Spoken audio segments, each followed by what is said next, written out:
Coming up on 2020 on ID, a family neighborhood and a second grader walking home from school disappears. The hunt continues for a little girl missing for almost 2 days. She is definitely endangered, and we do suspect foul play. As a mother pleads for her child, I love you, and I just want you to come home. the search uncovers a shocking truth. A neighborhood filled with known sex offenders. You're making my child walk in a jungle of monsters every single day. And families wondering, are there more predators lurking? Every person I see, I'm in my mind, I wonder. What happened to Summer Thompson? I want to know what this monster did. A mother torn by grief. A community determined to help. We both looked at each other, and it was like we had to do something. And a killer with no place to hide. Watch out, we're coming. We're gonna get you. Welcome to 2020 on ID. I'm John Quinones. It is said that there's no greater bond than the one between a parent and a child. So when 7-year-old Summer Thompson didn't come home from school one day, her mother Dina began a desperate search. But as Chris Cuomo first reported in 2010, finding Summer would only be the beginning. Dina would soon learn that things in her tight-knit community were not as they seemed. It seemed like a page right out of the 1950s. Orange Park, Florida was a Norman Rockwell town where kids played on manicured lawns and lined up for the ice cream truck year-round, where neighbors chatted in each other's front yards and kept a watchful eye out for trouble. This was little 7-year-old Summer Thompson's playground.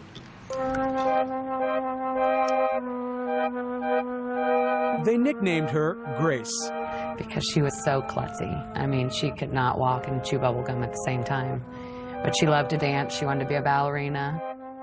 But there was nothing awkward about Summer when it came to showing her affection. I mean, she just wanted to hug everybody. She just always wanted everybody to be happy with her. Not surprising, then, that Summer took it to heart whenever she got teased. What does a pretty girl like that get teased about? She, she had problems, like, actually with her speech, like, yiddle instead of little. And she was in some special classes to try to help her with that kind of thing, and that they made fun of that fact. Our story starts here, October 2009, when that teasing came to a head. Summer was walking home from school with her older sister, her twin brother, and some friends. A schoolmate made fun of her, and the two exchanged words. Upset, Summer ran off past the other children, disappearing into the crowd ahead. But when her twin brother and older sister arrived home just 15 minutes later, Summer wasn't there. Dina, a medical receptionist, had a friend waiting at the house to watch the kids that afternoon. I texted my friend, and I said, just wanted to check and make sure that everybody made it home okay. He texted me back that Summer didn't come home from school. That was at 4:03 that afternoon, more than an hour after school let out. I mean, panic-stricken from the moment I got that text back. I couldn't get that through my brain. Like, what do you mean she didn't come home? She's never done that before. And what calls do you make? Every single person that I could possibly think of in our neighborhood who I had a phone number for, whether it be her older brother's friends, whether it be her older sister's friends, anybody and everybody who lives in my neighborhood. Armed with flashlights, neighbors searched through yards, parked cars, and sheds for any... Within hours, hundreds of residents from Orange Park, Florida were out in the streets searching.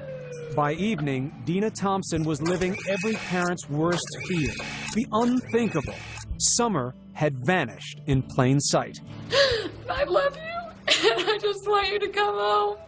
I just want you to come home. The mystery on everyone's mind. How could this have happened without anyone seeing a thing? Nothing. It's a bright and sunshiny day. It's 15-mile-an-hour school zone. Just about everyone on her street knew Summer, the little girl who considered everyone a friend. This man lived more than a half-mile away, but says Summer and her siblings often chatted with him on their way home from school. They loved to play with his dogs. Very trusting. I hate to say it, but, she was the type of person, she didn't know no stranger. And the school crossing guard says it was hard to miss the little girl who always gave him a hug. But on that day, he says he didn't see her. She is definitely endangered, and we do suspect foul play. By nightfall, Dina Thompson was numb with fear. Summer was out there in the cold and dark. She only had her little, like, jogging suit jacket on, and that's all I can remember thinking is that she's somewhere cold and hungry and scared. I mean, all I could do was stay outside because if she was going to be cold, I was going to be cold. Through the night, neighbors kept hope alive, singing Summer's favorite song. You are my sunshine, my only sunshine. You make me happy. The 7-year-old is now the center of a nationwide Amber Alert, even though there is no confirmation she was abducted. Day 2, Dina took her appeal nationwide. She's one of the most loving little girls in the whole wide world. She doesn't know a stranger. And if somebody has her, please just bring her home. She's got a twin, and he misses her, and we all miss her, and we just want her to come home okay. That's all I wanted. I didn't care at that point if this thing got in trouble or not, as long as she got brought back to me safe, alive. Were you believing at that point? Maybe, maybe? No, I can't explain it, but I just knew that she was gone. On a hunch, one detective thought to search the dumpsters, but they'd already been collected and were headed off in 23 different trucks to a landfill in Folkestone, Georgia. Police halted the trucks en route and began sorting through 564 tons of garbage, looking for one little girl. With deep regret and sadness that I have to inform you that a body has been found. 48 hours after Summer went missing, the world finally heard the news, which Dina Thompson had already known deep down in her gut. All I remember is losing it. I mean, literally losing it. Neighbors telling me they could hear me, the shrills across the street. The senselessness of it. Why mine? Why anyone's? And my baby was thrown in the trash. How could you do that? How could anyone do that? Pray for her. That she goes home. Oh. Within hours, police were on the trail of a monster. There is a child killer on the loose, and that's why we're going to catch this person and bring him to justice. This house, which was being renovated at the time, was their first stop.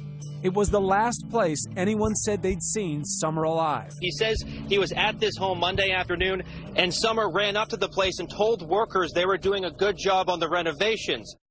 According to reports, there was another reason police were possibly interested in this house. The rug, which Summer's body was allegedly wrapped in, may have come from the construction dumpster there. According to these Clay County public records, Vincent Design and Build is the construction And then, what seemed like a huge red flag. One of the men working at the construction house was a registered sex offender. But the community was in for another shock. Turns out being a registered sex offender here, in this seemingly pristine neighborhood, is all too common. 162 registered predators and sex offenders were located within a 5-mile radius of Summer's home.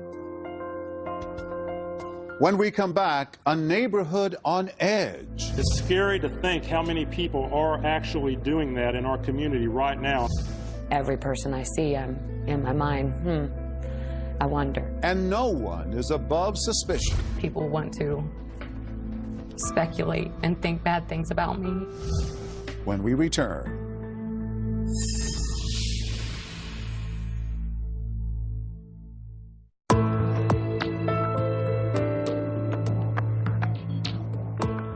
Seven-year-old Summer Thompson has vanished while walking home from school. As police continue their investigation, early clues point to someone nearby. But are they looking in the right direction? Once again, Chris Cuomo. As the hunt continues for little girl. She was wearing a red jumpsuit. She had a red bow in her ponytail. The missing 7-year-old's mother pleaded for her daughter's return. You don't do this to a little baby and put my baby in the trash. After Summer Thompson disappeared, the residents of Orange Park, Florida were stunned to learn that their children had been walking through a virtual minefield of registered sex offenders each day. 162, living in just a 5-mile radius of Summers' home. It's scary to think how many people are actually doing that in our community right now. And I'm talking not in dozens, I'm talking hundreds of cases that we've got out there. It's a very scary thing. Had you any idea? No.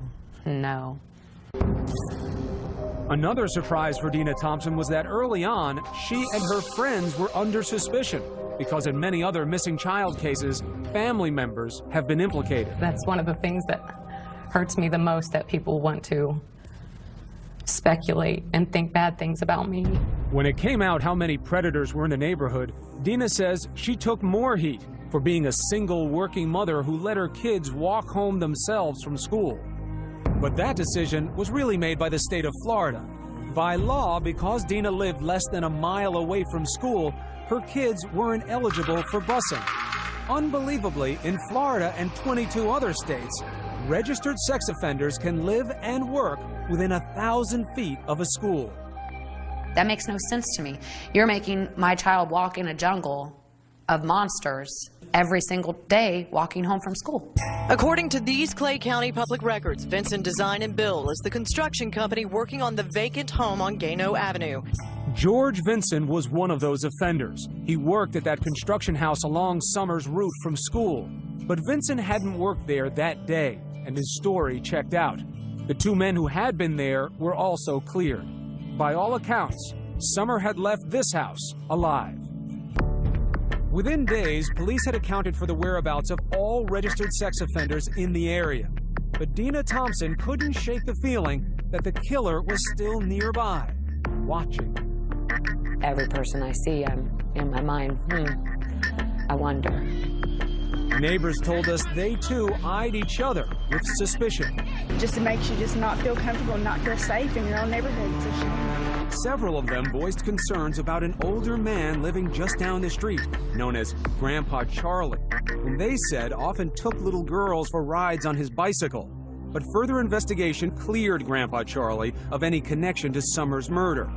Police then turned their attention to another man. This one lived closer to Summers' school. There's only one house between the one where Summer was last seen and the corner where the crossing guard says he never saw Summer pass by. That home is owned by Richard Corpus. Come on, let's go. Corpus is a 55-year-old handyman who works out of his home and spends a lot of time talking to kids. I'm always outside. I mean, I see the kids in the morning, I'm loading up my equipment. I see them in the afternoon. I'm, coming in from cutting grass. I got lots of kids that pass by. We first met Corpus a few weeks after Summer was killed. We found him standing at the corner near his house, greeting children on their way to school. Here he is pulling out his new puppy from inside his vest. He says kids love dogs. I still will go out and greet kids and let them pet my little dog, because I think it brings happiness to the kids in the neighborhood. Corpus says he used to find Summer with her face pressed up against his chain-link fence. Just so the dog will go and lick her face. Because she always ran out to pet every animal.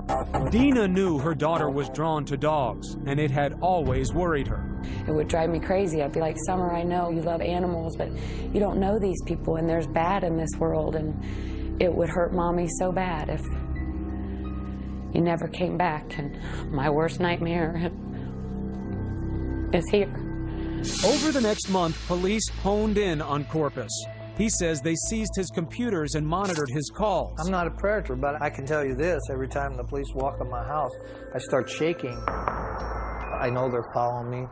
I know that they're into my computer, looking, analyzing, and I'm not trying to get emotional, but I'm telling you quite honestly, there are 30 kids right now that are waiting for a Santa Claus. That's because Corpus usually plays Santa at the local Filipino club each year, but not anymore. Because I'm afraid one of these parents will turn around and try to make me out something that I'm not, but just a good, kind man. Corpus says the neighbors had it all wrong. He says he wants to protect the children. I really watch these kids. It's like when they come home from school, when they go into school, like especially at the end of school. But, the reason I watch the kids is because I'm scared for their safety. When we get back, police keep Corpus in the crosshairs, but turn their attention in a new direction. Why did the shed at this house suddenly disappear? He would run from the shed back there and just run back and forth, back and forth. He'd be out there sometimes 5:30 in the morning just running. New suspect comes into focus. Stay with us.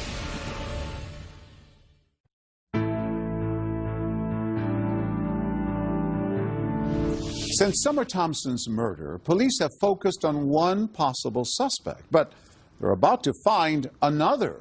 Meanwhile, Dina reflects on her last moments with Summer.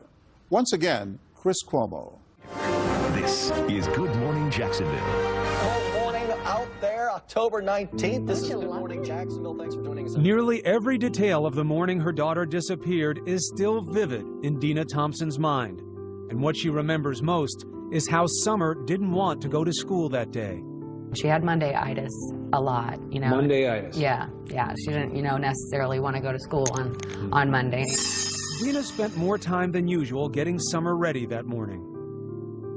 And she asked me to put her hair up, and I put her hair up in a red, rubber band. But there's one detail Dina can't remember, and it haunts her to this day. I'd like to say that I told her I loved her. I'm pretty sure I did, and that I hugged her, but for some reason, I can't remember that part of it. But every one of those little acts that you did that morning is an I love you, isn't it? But not knowing if you actually said it. Cut a couple lawns and... But for police, it was what Richard Corpus was doing that day that concerned them over the next several months. Some found Corpus's alibi suspicious. He claimed he'd mowed the Lions Club lawn that morning, but that wasn't his usual day. He claims he got back home just as the children were getting out of school and unloaded most of his equipment into his garage, even though he was supposedly heading back out to mow another lawn. Corpus says he never saw Summer that day, but he does remember seeing Summer's twin brother and sister pass by. He says he was too busy to chat. And the little boy, I do believe was the twin, asked me, oh, can I have a ride on your trailer? No. Stay with the group, okay? I have to go. Corpus explains being in such a hurry by saying he went into his house to do paperwork for about an hour, then headed to the country to mow his friend's grass. Police would later search his truck for blood and fingerprints. But police were putting so much manpower into Corpus, they were missing something right under their noses. Investigators had spent most of their time on this house, Corpus's house, because the crossing guard at this intersection said he didn't see Summer. But what if he missed her? If Summer had moved just a little bit farther down this street, Gano Ave, just 2 houses down, there is a home that holds many secrets. Turns out police already had a sex crime investigation pending on a 24-year-old man named Jared Harrell, who lived in this house. But police didn't know that because he'd given them a fake address. It took this couple to put the pieces together. Hair stood up on the back of our necks. We both looked at each other, and it was like we had to do something. Rod Buchanan is a local landscaper. His wife, Lisa, is a nurse. 2 days after Summer's body was found, they were driving down Gano Ave. This is the house here. The vehicle was pulled right there in the driveway. When they spotted Jared Harrell's car at this place, just 3 houses down from the last place Summer was seen alive. Just a gut instinct, just get that sick, icky feeling. We got goosebumps. 2 months earlier, the Buchanans say their children had discovered Harrell's chilling secret. It started when they say they found he'd been stealing things from them while living at their apartment and asked him to move out. They say Harrell left immediately, but he left behind his computer. That would be a mistake. They decided to search the computer at that point, and that's when they found, it was right there on the desktop. There was no effort made whatsoever to hide the material. They told their parents they found child pornography on Harrell's computer, a lot of it. Our daughter and her fiance both are just extremely distraught over what they saw on his computer. Hardcore stuff. Yes, sir. Stuff that our children shouldn't have seen. Should have never had to see. As soon as they made the alleged discovery, Rod took his wife and daughter to the police to turn over the computer. Flash forward 2 months to October. And then you hear of really profound tragedy. Summer disappears. Yeah. And did you know when you got that news about Summer where Harold was living, that he was on Gano Avenue at the time? You know, it's like surreal. You see this child went missing and your heart just goes out for that family and you don't think anything about you or your family at that point. And then we started thinking about it and we're like, wait a minute, Jared lives over there. Rod and Lisa say they drive by Harold's mother's house on Gano Avenue and discover his car parked outside. We both looked at each other and just go, oh, wow. At the time, police were still combing the area for clues to Summer's killer. Rod and Lisa say they drove to the command center and spoke to the lead detective. We informed him that our children had turned in a computer that contained a lot of child pornography and that Mr. Harold was being investigated by the sex crimes unit. So was the detective able to tell you whether or not they had put this together before you gave him information? No, they had not. He was being investigated on child porn only. And not only did the police not know what you knew, but they had been misled by Harold. Correct. And couldn't place him in the vicinity of Summer even if they'd wanted to. Correct. Correct. Public records show Harold's family had moved out weeks earlier, but neighbors say Harold was still coming and going from the house on Gano Ave even after the family moved. Still, could police put Harold in the house the day Summer disappeared? The holidays arrived and Dina Thompson still had no face to put on the monster who killed her little girl and threw her in the trash. What is the hardest part in all of this emotionally for you to deal with? Just knowing that I'm never gonna get to see, you know, her look up at me and smile. I feel like I'm stagnant water. I'm in neutral. I can't move forward until I have some of these answers answered for me. I have to know for my own peace of mind what happened to her. You don't think knowing some things like that could destroy you? No, I think that what I have built up in my mind can't be any worse than what they're going to tell me. Just a few blocks away, detectives were still keeping surveillance on Richard Corpus and waiting for his DNA results from the lab. But in early January, police got some news. Richard Corpus's DNA was not a match. That moved Jared Harold to the top of the list, and investigators set out to get his DNA for testing. But in many ways, Harold seemed an unlikely suspect. It appeared he came from a civic-minded family, well regarded in the community. His stepfather, General Daly, had been highlighted on a local station for his volunteer work during emergencies. General Daly is part of the Duval County Amateur Radio Emergency Services. And Harold's mother, Annis Daly, was a marketing manager for a local chamber of commerce. Her business profile boasts a loving family.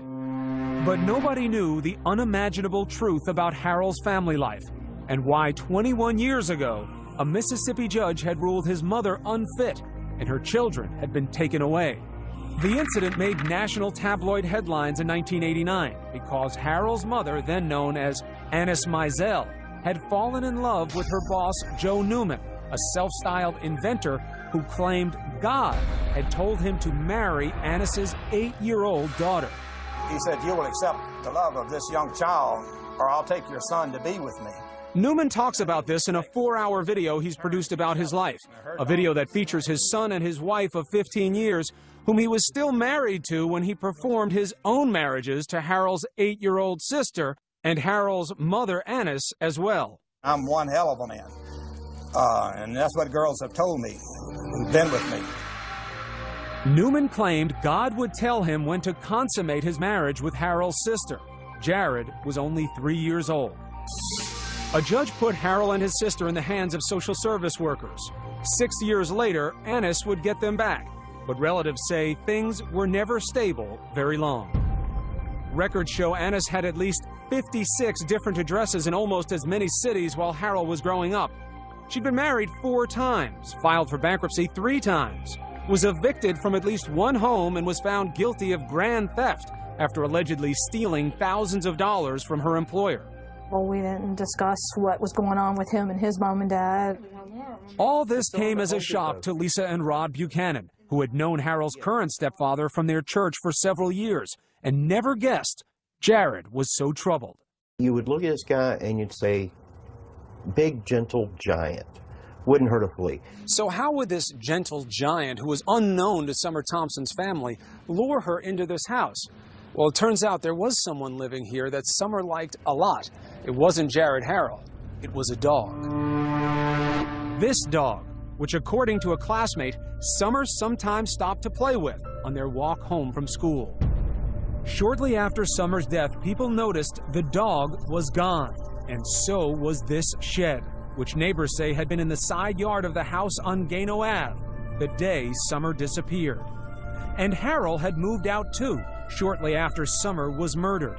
He went to live with his mother some 30 miles away, and the shed went with him. According to his new neighbors, Harrell was acting strangely from the start. He would run from the shed back there and just run back and forth, back and forth. He'd be out there sometimes 5:30 in the morning just running. They say he'd run for hours as if trying to shake off something that was tormenting him. Just like crazy running, like a kid would run when they're mad. And around January, they also started noticing something else. Suddenly, police were staking out their neighborhood. They would sit like at the end of the road in other people's driveways. Then suddenly, Harrell vanished. He fled to Meridian, Mississippi, not far from where he was born. He'd gone to stay with his aunt, who, according to her postings on the internet, is a self-proclaimed artist of the macabre, exhibiting a fascination for death, tortured bodies, and mutilation. Police track Harrell down, and in February they arrest him on 29 counts of child pornography based on computer evidence brought to them by the Buchanans months earlier. Harrell pleads not guilty. They also name him as a person of interest in the Summer Thompson case. Mr. Harrell, you are charged with 29 counts of possession of photographs of sexual performance by a child. Police then searched Harrell's mother's house and the one on Gano Avenue in hopes of finding evidence to link him to Summer's murder. When we get back, the questions begin to mount. Why hadn't police gotten Harrell off the street before that fateful day when Summer passed by? And Harrell's mother makes a surprising jailhouse call. And the thing is that I'm your alibi, so I have to be real careful. Stay with us.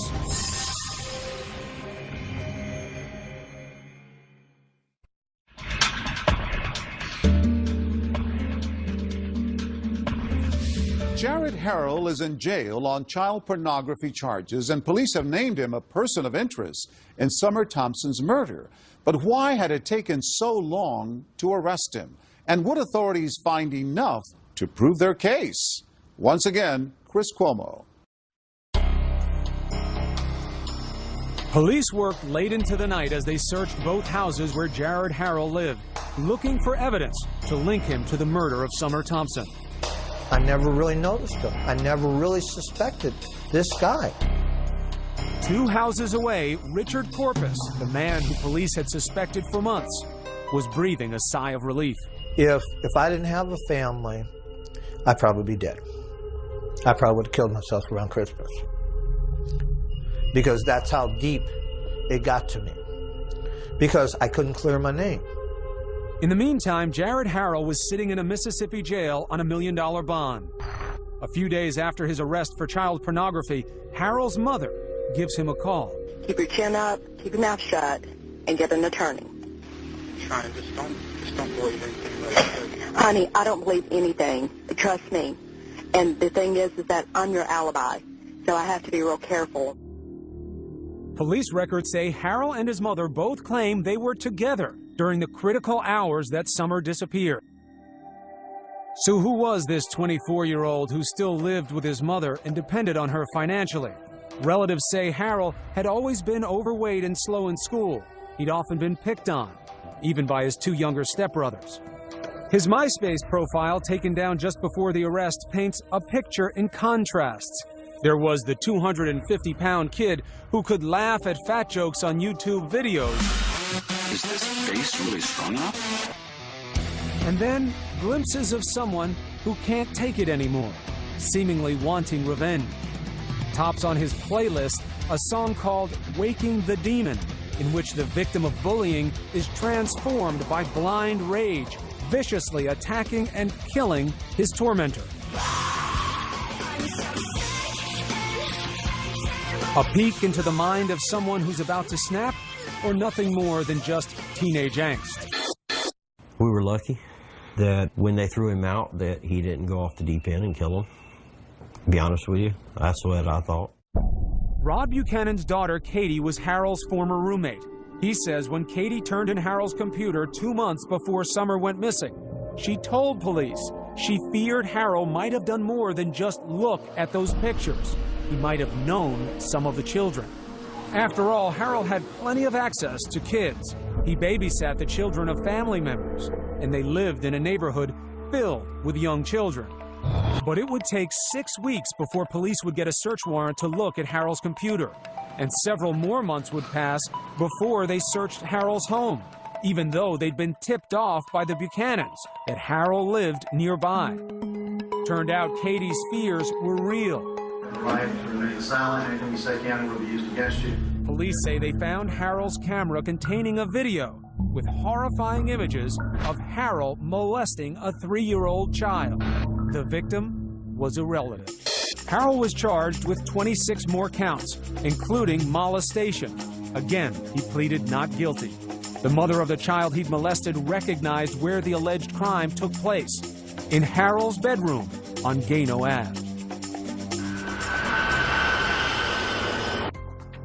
And the question on everybody's mind was, what took police so long to get Harold off the street? What if they had acted sooner, when the computer had first been brought to their attention back in August? Would Summer still be alive? Of course he could have been off the streets. He could have been. Tammy Lears is a computer forensics expert who's worked on several high-profile cases involving child porn. She says the concern that Harold might have known at least one of his victims should have been an immediate red flag. That is probable cause in all of the cases I've seen. That was enough to look. That was enough to go in and get a search warrant so that they could do a forensic preview. Lears says what makes this case different is that police had a tip that Harold might have been molesting someone he knew. They should have acted immediately to see whether there was a child in danger. Because as it turns out, that was true. 2020 repeatedly asked the sheriff's office for an interview about their investigation. They declined. But police issued a statement saying they followed protocol. They say Harold claimed he was being set up, and after an ambiguous response on a polygraph from one of the roommates, police say they first had to rule out Katie and her fiance as suspects. Our children were basically treated as primary suspects, and their internet records were searched, their financial records were searched. They actually had to go through lie detector tests. Our baby cried because they searched her underwear drawer. For 2 months, they investigated them. You don't wonder, under the category of what if, that time had been spent looking at Harold instead of your daughter and her fiance? I think they were looking at him at the same time. He just wasn't cooperating. But the Buchanans actually defend police. Who's to say that even if they went out and arrested him when we turned it in, with being his first offense, that he would have been out the next day or two anyways? And you know, there's a lot of what ifs. What if our kids had not looked at that computer? What if our kids had turned the other way when they found what they found on that computer? A lot of questions wound up coming up about the investigation and why it took so long. What's your take on that? I would say to all the people that have questioned that, to look at it from just a very simple point of view. If I came up to your house or your office, picked up your computer and walked it into a police department and told them that it contained something illegal and that it belonged to you, would you expect the authorities to rush out and arrest you and ruin your name, your life, your reputation, all on my say-so? So you're forgiving of the timeline. You say these things take time. Yes, absolutely. Buchanan says it wasn't what police did that bothered him, it's how the public reacted, harassing his family after news broke, even making death threats. I really expected the public to be behind them 100%. I expected the public to be out there saying, wow, way to go, guys. They've been accused of turning on a family friend for a reward. Ironically, they can't even get the reward because they turned Harrell in to police instead of to the Crime Stoppers hotline. Buchanan says they could have used that money to pay for his children's therapy because of all of this. She still has nightmares. And the stuff that she saw was so horrific that she can't get it out of her head? It's just burning images. Even the detective told us it's stuff that no one should ever have to see in their lifetime. When we get back, police finally say how Summer was killed, and the family is overcome. Stay with us.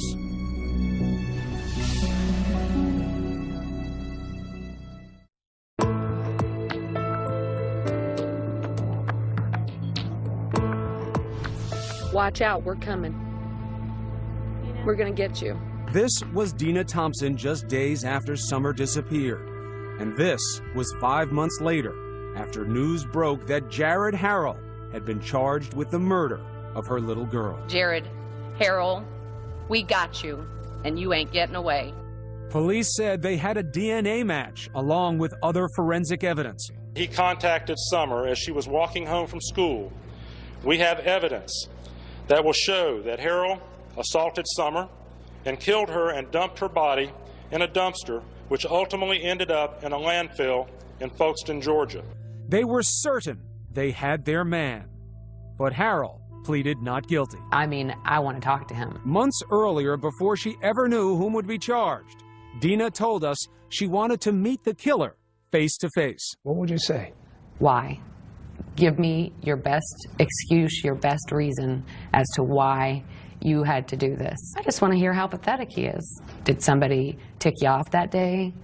Did, you couldn't get a woman your age? But after the arrest, we wondered whether the passage of time or learning about Harrell had changed her perspective. Does it help you understand where he got it from, how he got to this point? No, I don't feel sorry for him. You make choices in life, and all of us go through trials and tribulations. I've been through similar circumstances in my life. You make choices. Stop the cycle, end the abuse. Don't do this. After Harrell was charged, Dina finally did get a few answers, but they were difficult to hear. Just hearing asphyxiation, that's enough to destroy you, to break you down. While Dina was talking, her sister was overcome and fainted. At the press conference, your own family couldn't take it, hearing it. You still have a desire for detail with something like this? I have to know. And I feel like I deserve to know the intimate details of what happened to her. She was my baby, she was my responsibility, and I want to know what this monster did. I was there when she came in, and I want to know if she had to suffer when she went out. And after all the shocking information this manhunt has unearthed about her neighborhood, Dina told supporters, I'm glad he's behind there, but there's many more lurking in the depths, and that's what we've got to try to figure out, how to get to them. Nobody's safe. What hurts the most is that as a parent, I feel like I failed. Do you blame yourself? Absolutely. Why? Because I'm her mother and I was supposed to protect her. I was supposed to keep her safe. And I failed at that. You failed.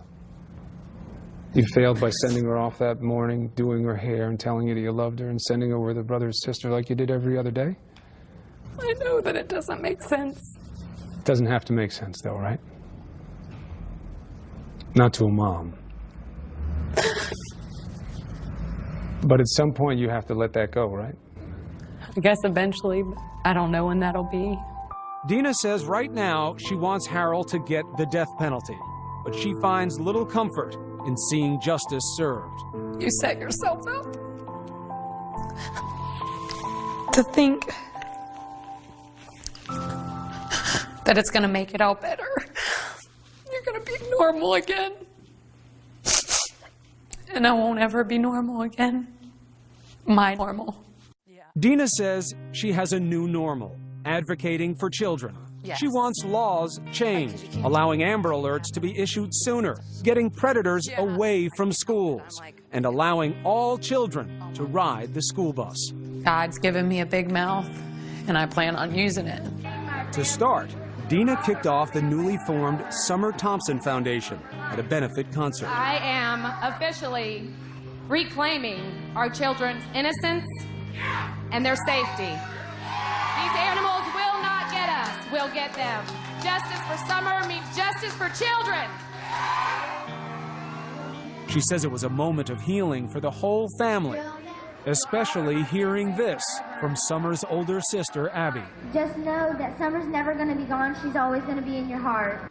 And it was a moment of triumph, too, when Abby and her brother sang their tribute to Summer. You'll never know, dear, how much I love you. Seeing your family be strong, seeing them be happy and having joy in life, that's the power. And for Summer's twin, a mother's special wisdom to help him carry on. He's asked me, do you think that she has her invisible eyes where she can see through the roof and see through the top bunk and see me? And I said, she's got her invisible eyes. And I tell him that he'll see her in his dreams, and that someday, none of us know when, we'll all be back together. And I said, it will be like you were never apart. You have a message for parents. What is it? What do you want to tell parents like me? Your child could be taken in the blink of an eye, and you'll never see them again. And that is the worst feeling I can even imagine. If they want to do something with you and you think they're going to make a bigger mess, so what? Play games with them, read stories to them, tell them you love them, tell them often. Love your kids. They're a gift from above, and you don't know how long you have with them. Love them with every ounce of your being. Please don't take my sunshine away.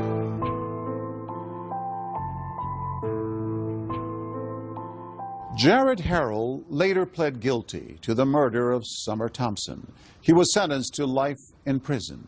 As of 2015, the changes to the laws that Dina advocated for have yet to be enacted, but she continues to hope they one day will be. I'm John Quinones. Please join us next time for another edition of 2020 on ID.